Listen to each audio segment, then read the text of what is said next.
Бұл төлқұжаттың ішінде балалар, сендердің жол жүруге арналған билеттерің бар. Ол билеттің ішінде сендердің топтарының атауы жазылған. Осыны қазір таңдап алып, өздерінің топтарына отырасыңдар. Ал енді осы төлқұжаттың ішін ашсаңдар, бізде бағалау парағы бар. Бұл жерде 10-ға дейін балмен берілген тапсырмаларды орындай отырып, осыларды белгілеп отырамыз, балалар. Аты жөнімізді жазамыз. Таңдап алыңдар. Төлқұжаттарын алыңдар. Кел, алыңдар.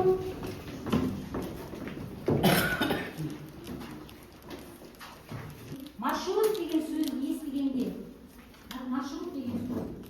Қалай түсінесіңдер, өздерің ойланыңдар. Бөлісіңдер шаңғыры. Маршрут деген не? Ойланып бар ма? Өз ойымызды айта берейік балалар. Көз алдыма менің машина жүретін. Машина? Жақсы. Тағы да айта береміз балалар. Автобус елестейді. Жақсы. Машина жүретін жол. Машина жүретін жол. Тағы да. Метро елестейді. Тағы да. Маршрут деген естігендер бар ма? Жақсы.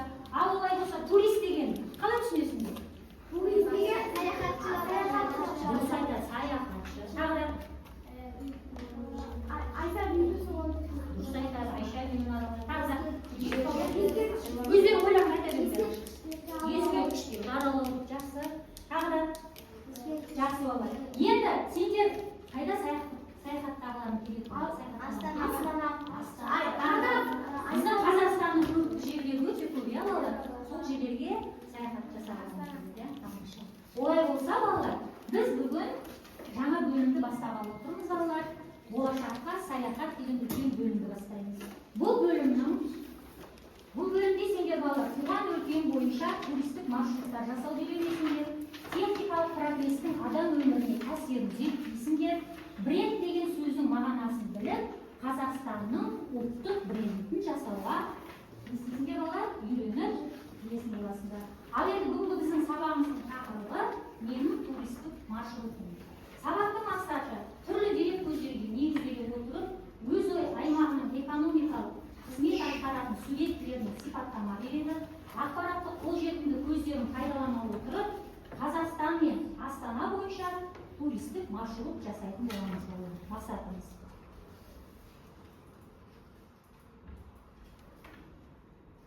Ал олай болса балалар, оқулықты ашайық.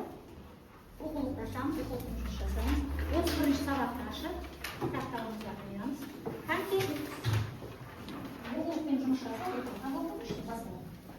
Қолымызбен ұстап отырамыз балалар. Жас жақындап қалды. Сен өз еліңнің мәдениет мен тарихы жөнінде көбірек білгің келеді. Неден бастауды, қайда баруды ойластырып жүрсің. Ендеше алдымен туристік маршрут құрудан бастайық. Маршрут деген сөзді естігенде нені елестетесің? Жақсы. Қарағай жасырамын. Дауысын шығар. Дауысын шығар. Аружан.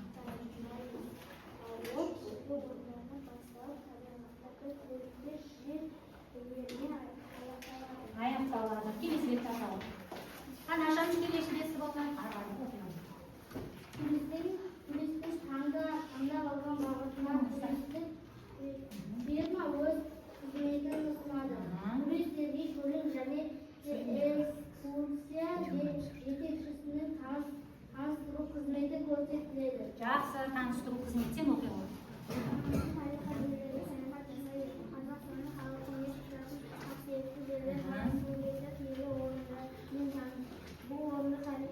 Жақсы, сен жалғастыр. Қолықтың тоқтай ол. Бұл орындар тарихи және мәдени ескерткіштер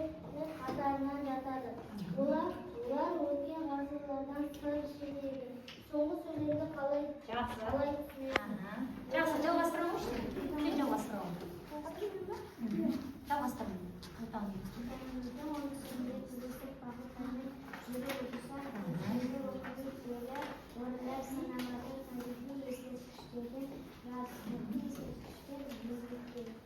Жақсы. Нұр-Сұлтан қаласында Ашық Аспан астындағы Атамекен мұражайы орналасқан. Мұражайдан еліміздің басты қалалары Нұр-Сұлтан мен Алматыны және 200-ден аса көрікті орынны көруге болады. Жақсы балалар, мінекей, бүгінгі тақырып бойынша балалар, туристік маршрутты жоспарлау. Ол үшін бізге қандай құралдар қажет?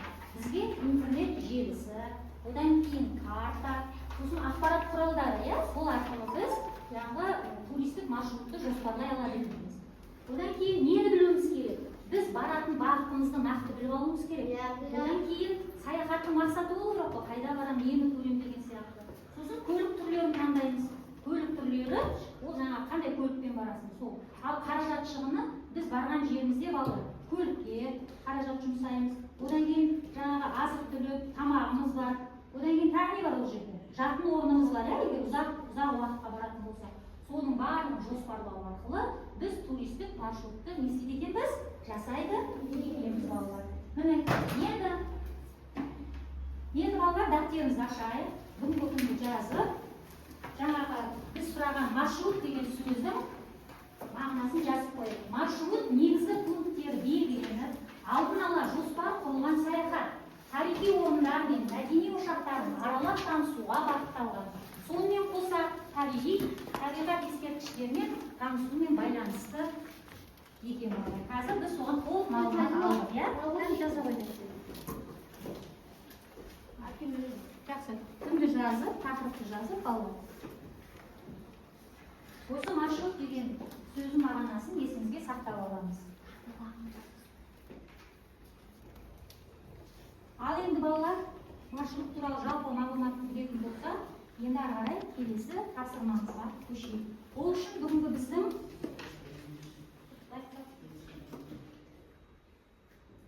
сабағымыздың туристік жетекшісінің пікірінен тыңдайық. Сәлем, жас саяхатшы. Менің атым Ернар, және мен бүгін сендердің виртуалды туристік гидтерің боламын. Бүгін біз Қазақстанның көрікті, қайталанбас жерлеріне саяхат жасаймыз. Сен дайынсың ба? Онда бетікті бекітіп, менімен бірге қызықты саяхатқа атта. Сәлем, жас. Қазақстан аумағында 25 мыңнан астам тарихи сәулет ескерткіштері бар. Біздің республикамыздың орталығы Астана қаласында этно-мәдени саябақ бар. Онда біздің кең байтақ отанымыздың әр аумағының қайталанбас тарихи жерлері бейнеленген, Шығыс Қазақстанды Шәкәрім мен Абайдың, Абылайдың қозы, Көпеш, Баян сұлу кесенелері сияқты тарихи мәдени ескерткіштері бейнелейді. Оңтүстік Қазақстанда Түркістандағы әйгілі Қожа Ахмет Яссауи, Тараздағы Айша бибі, Алматыдағы маңындағы Есік қорғаны, Қызылордадағы Қорқыт ата мазары, орталық Қазақстанда Жошы ханның әйгілі мазары бар, солтүстік Қазақстандағы Бурабайда қазақ хандары, Абылай мен Кенесары хандардың ордалары орналасқан, Сырымбет өлкесі қазақтың белгілі ғалымы Шоқан Уәлиханұлының туған жері, батыс Қазақстанда көне қала сарайшықтың қалдықтары бар. Бұл жерде қазақ хандарының мысалы Қасым ханның бейіті бар. Қазақстанның аумағы өзінің көмейде қазіргі кездегі тарихи сәулет ескерткіштерімен мақтана алады. Бұл біздің халқымыздың тарихи мұрасы. Қазақстан Біз көп мәлімет алдық, балалар. Енді балалар, осы көрген видеоларым бойынша қазір картамен жұмыс жасайықшы.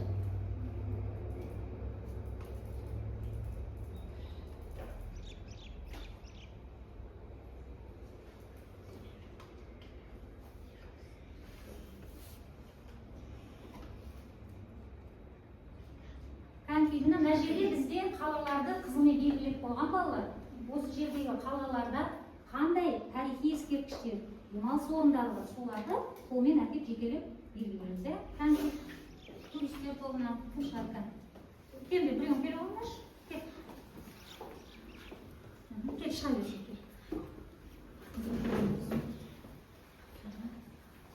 Назерке келіп алып. Бірінші қай жерін таңдаймыз? Алайыз ма? Таңдаймыз. Таразда қандай тарихи ескерткіш бар? Қандай ескерткіш бар?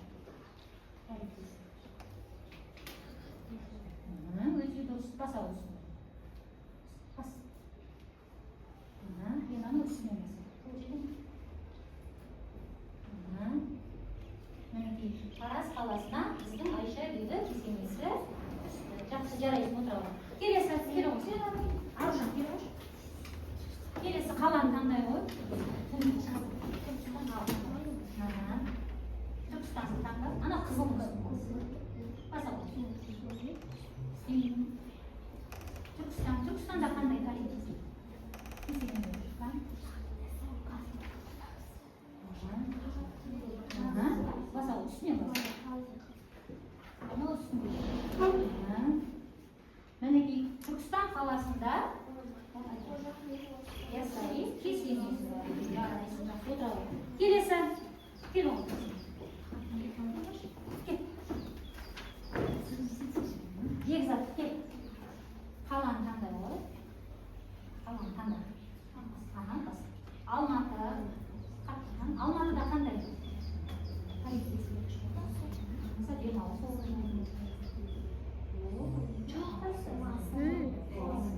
Sen қарайды, ойланған жаңа видеода айтып отыр. Не бар ол жақта? Неде мұз айдыны бар? Алматы қаласында неде мұз айдыны бар екен? Осы жарайсың, тамаша. Келесі видеоға. Кел осы. Қаланы қандай бар? Қызылмен туған жерін басамыз. Астана Алматы. Қызылмен.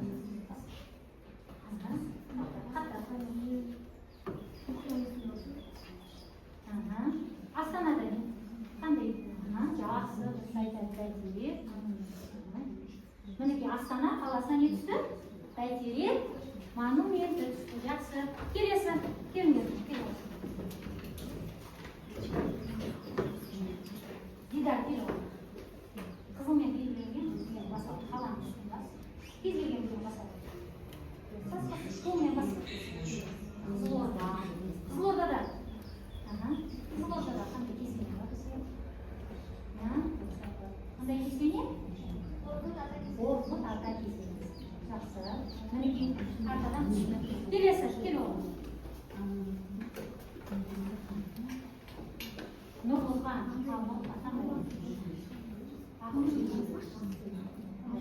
Ақтөбеде қандай?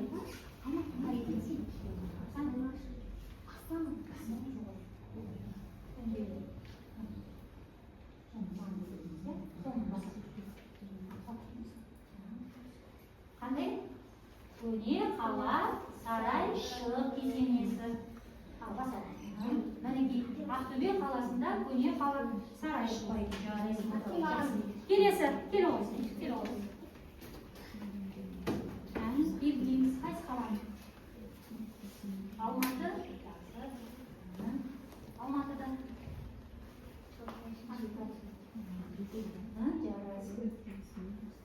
Ол қандай екен? Есік, қорға, қандаймыз. Жақсы, мінекей балалар. Есік қорғанын таптық. Жақсы. Келесі бізде тағы да қалалар бар, е? Кел оғым.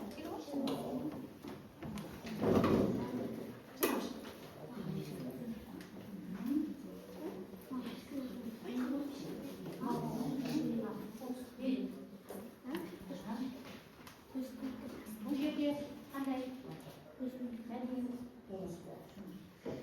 Қандай? Бурабай ұлттық саябақ бағы.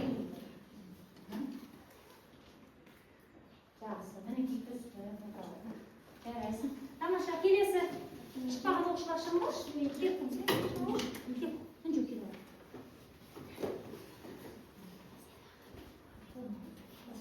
Жақсы. Шығыс Қазақстанда қандай ескерткіш бар?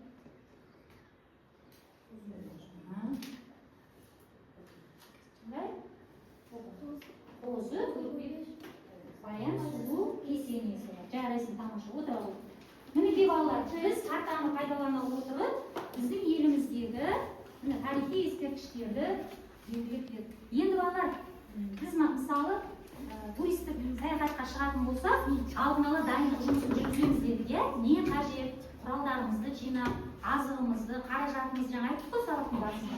Енді қазір мынау жолдарбанды дайында айтыс арқылы біз туристік саяхатқа дайындалады шыққан балалар. Қандай құралдар қажет, не қажет? Біріншісінен бастайық, қолына ұстайық ғой. Мынау енді карта қажет па? Дұрыс айтады, жолдарды көріп бақылау үшін бастаса ғой. Мінекей біздің қоржынымызға түсті, балалар, долбамыздың ішіне. Келесі, келесі.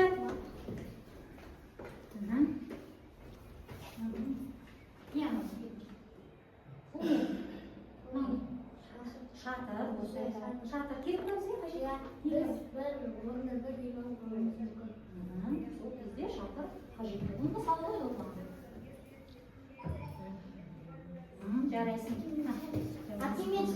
Келесі, келе ғой, шығамыз. Келесі.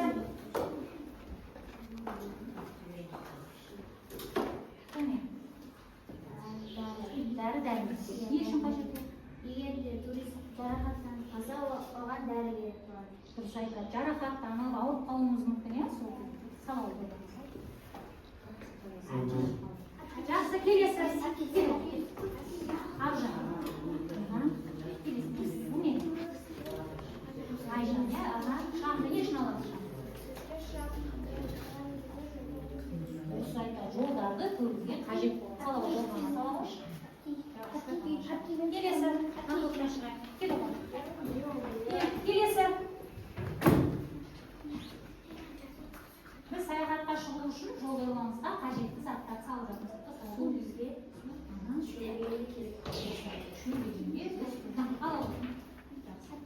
келесі. Кел оған. Шықпаған оқшыға шығайын.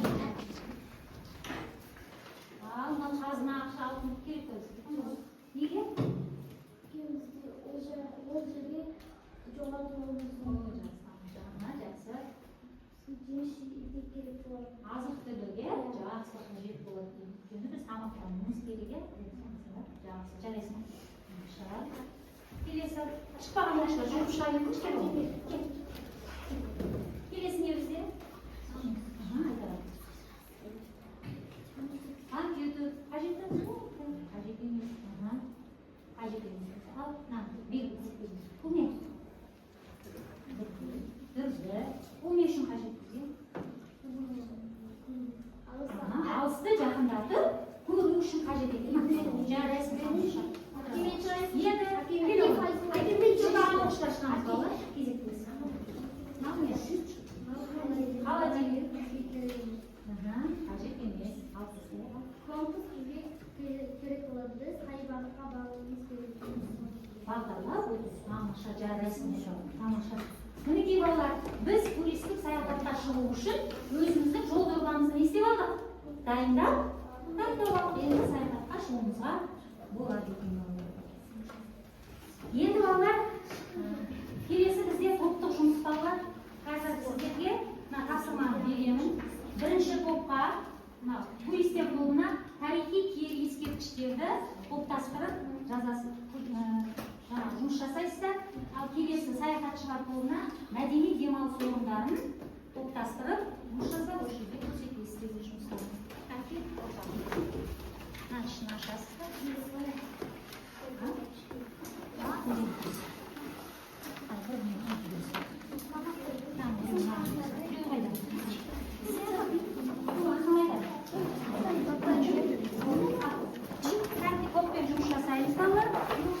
Қазір көрген видеоларым бар.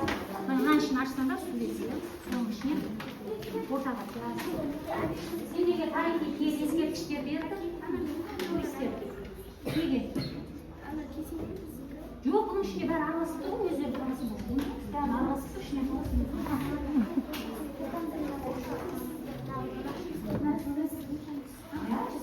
Қалай өздерінің барды, солай топтастырып, жасаңдар балалар. Дайын болған топтар болса, беріп берейік, балалар.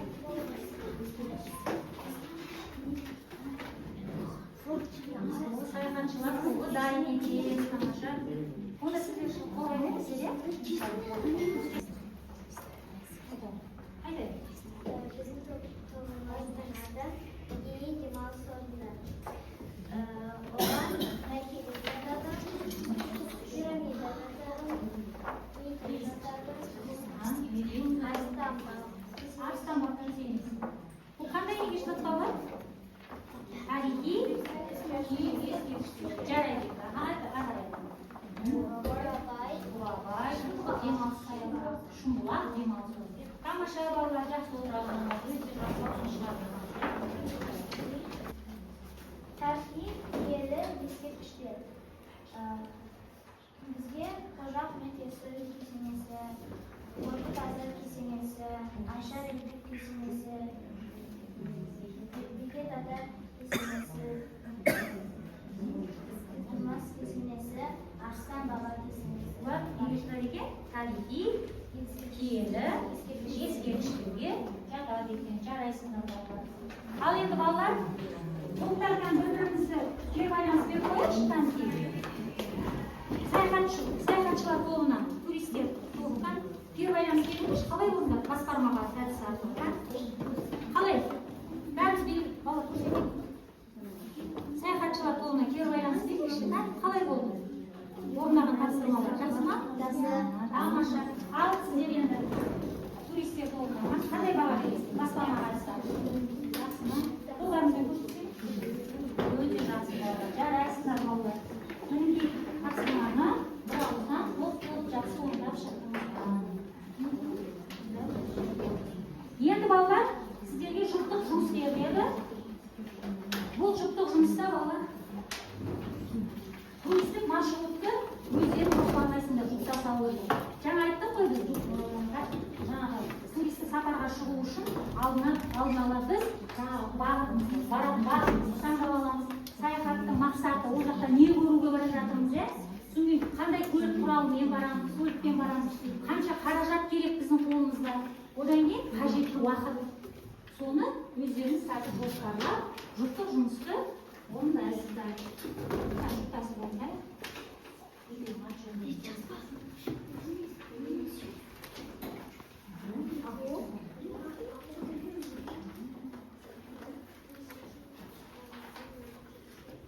Сен артық қалдың ба? Жоқ, сен екеуің орындайсың. Сен үшінші бағалау парақтарыңызға жаңағы тақтаға шығып жолдарға жаңа әдісін жасадық, содан кейін жаңа картамен жұмыс жасадық. Сол тақтаға шыққан оқушылар бағалау парақтарыңызға белгілеп отырыңыздар. Қазір сізден бағаларыңыз шығады осыдан. Жақсының белгілеп отырамыз балалар. Екі тапсырма бойынша кім шықты тақтаға, солар белгілеп қоямыз. Шықпағанда белгілемейміз.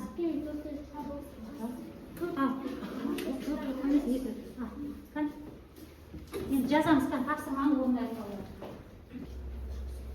Жаз мезгілі келе жатырмын, демалыс уақытысы, бәріміздің қыдырып демалғымыз келеді. Міне осы уақытты пайдаланып, өзімізге туристік маршрут жасап алайық балалар,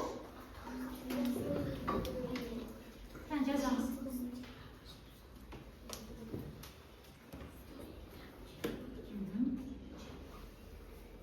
Осы тапсырмаларды орындай отырып, балалар бізде мына жерде дискриптормызды баратын бағытын жазады, саяхаттың мақсатын қояды, не көруге жатқан, көлік түрін таңдайды, қаражат шығынын есептейді, қажет уақытты жазады. Бітті ма?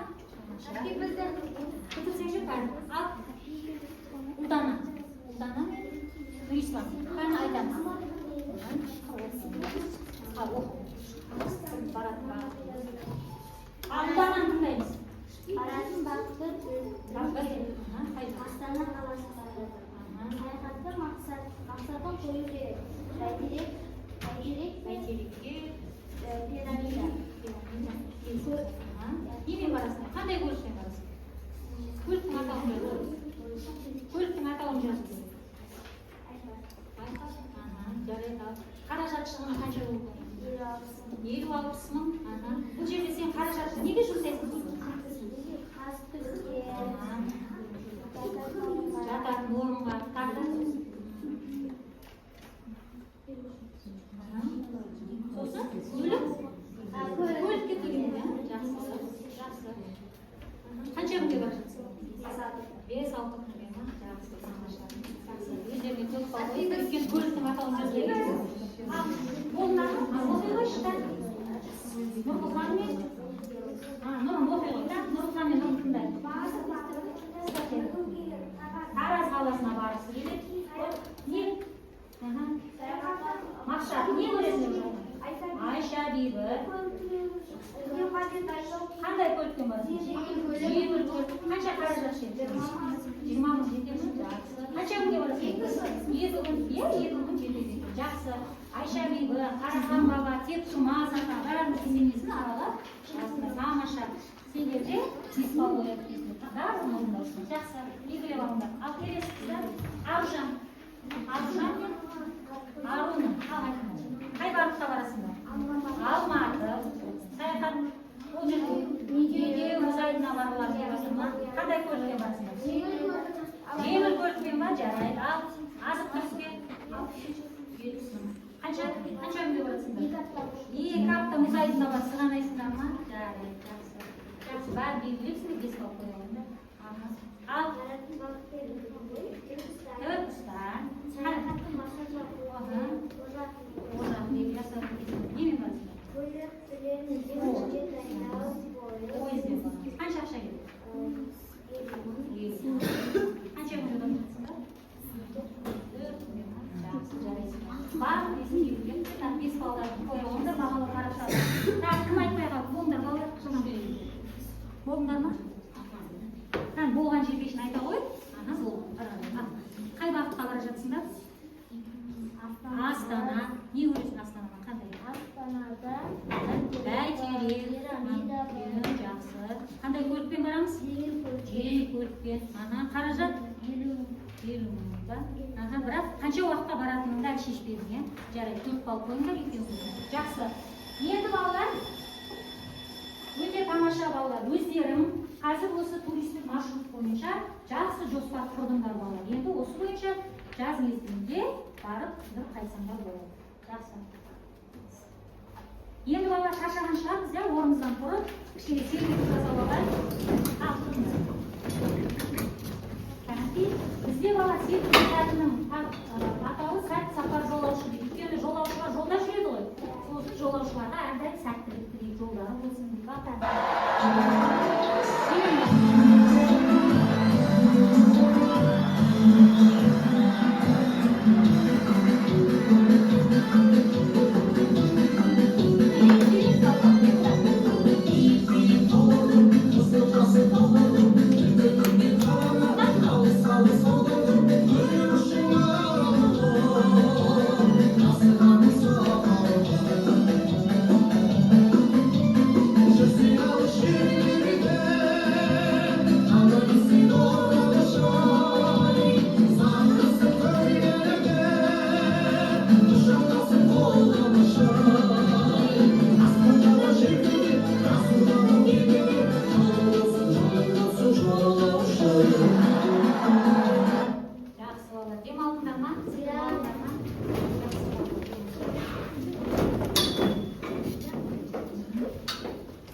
қорғау біздің міндетіміз. Енді қазіргі біздің жеке жұмысымыз саяхатшыға хат деп аталады. Енді сол біздің елімізге келіп, біздің тарихи орындарымыз, мәдениет орындарымыз барлығын аралап, туристік сапарынан келген саяхатшыларға, туристерге сендер өздерінің пікірлерің, ойларың, ұсыныстарың, талап тілектерің болса, осы хатқа жазуларына болады. Қазір сол тапсырманы сендерге тараттым дейін. Сол тапсырманы орындаймыз. Әрқайсысы өзінің ойларында ашық жазуларына болады. Жаңа айттым ғой, ой, тілек, пікір, аты жөндерін міндетті түрде жазылуы.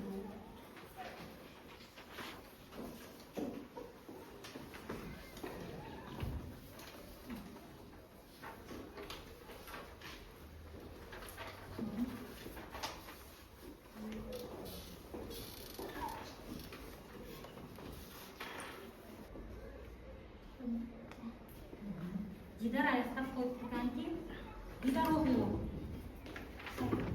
Құрметті саяхатшы, алдыңа қандай жақсылықтар елесің. Бүгін жеңіл сапармен қайтты болсын. Ой, тамаша, қандай туристерге сәттілік тілеп жатыр, иә, Дидар? Тамаша. Тағы да біткен оқушылар бар ма? Сен оқышы?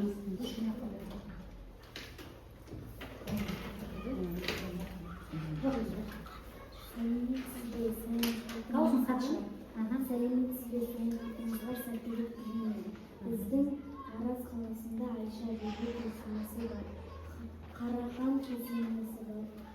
қымбат кесіңіздер және де ол жерде үйлерде жүруге Өте тамаша. Міне туристерге ескерту жасап жатыр. Өте тамаша. Мына жерде ескерту жасап жатыр. Шөптерді бері жумаңыздар, өсімдікті қорғап жүріңіз деп айтады.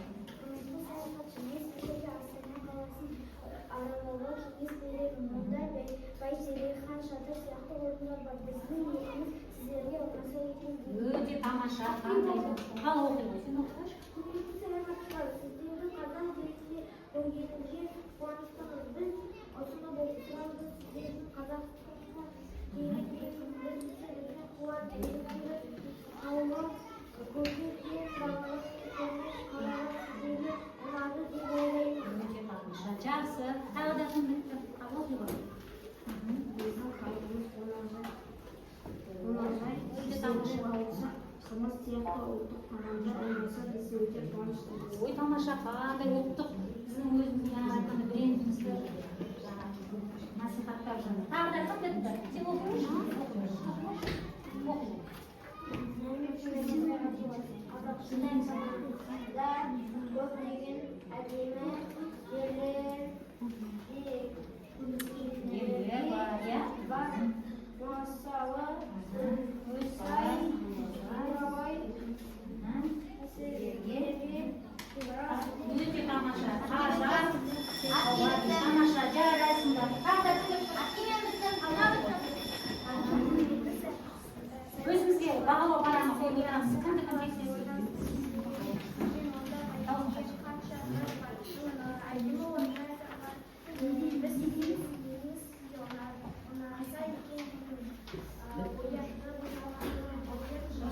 Қазақстан өсімдіктерді тамаша оқиды.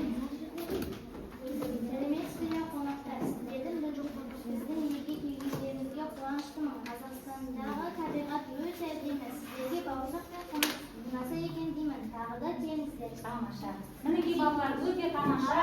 Өздерінің жолаушыларға, саяхатшыларға типынан оқиды. Саяхатшыларға ұсыныс тілектерін, пікірлерін айтады. Сіздерге күрді жерге келмесіңіздер, сіздерге ақ жол, жасы тарихасы келіңіздер. Күрді жерлерде бір топ бар. Өте тамаша. Мінекей қоқыс тастамаңыздарды, экологиялық ережені сақтауды бізде жақсы жазып жарайсың. Сіздерге қазақтың көрген балалардың қазір алдайын жолдар алып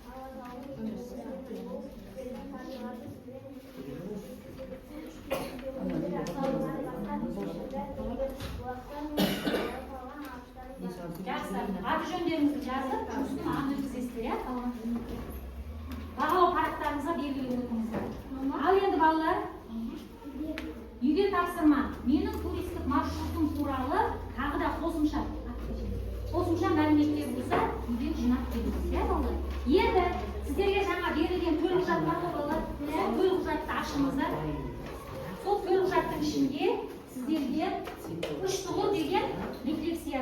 Сол бойынша бүгінгі сабақтан оқыған 3 тірек сөзді жазасыздар. Бүгінгі сабақтан ойға түйген 2 ұғымды жазасыздар.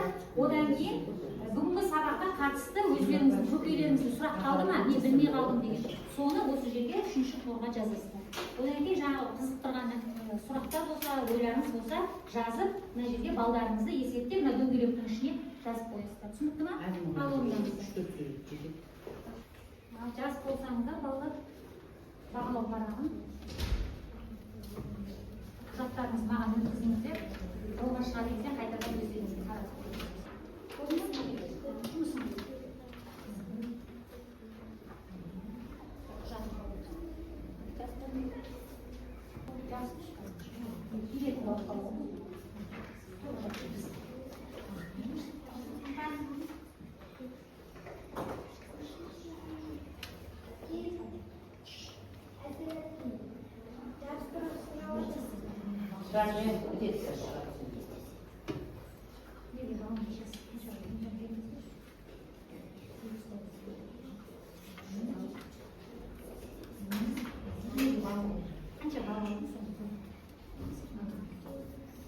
қанша балл